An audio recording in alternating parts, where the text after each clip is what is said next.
In this quick tutorial, I'm gonna show you how you can add WhatsApp button on Facebook post.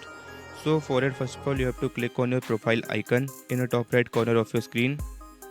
Then you will have an interface like this. So over here, you have to click on this little arrow, and then you have to select your page over here. So let's say this is my Facebook page, and now you have to click on these three horizontal lines in the top left corner of your screen.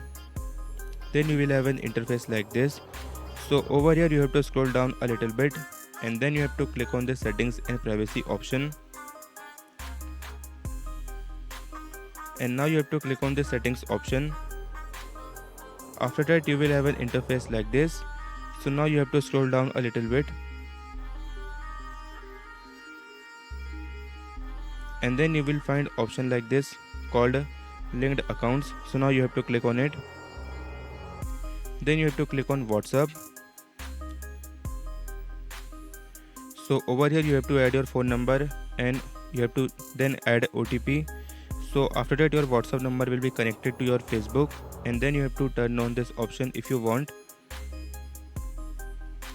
And if you want to add your WhatsApp button on Facebook post, so now you have to click on this plus icon.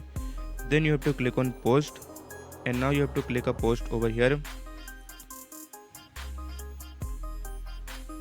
So let's say I want to add this post. So once you select the post, now you will find these three dots in the top bottom left bottom right corner of your screen. Now you have to click on it, and then you will find option like this, get WhatsApp message. So now you have to click on this get WhatsApp message option, and now you can add your WhatsApp button on your Facebook post like this. And now you have to click on save. So that is how you can add WhatsApp button on your Facebook post in your Facebook page.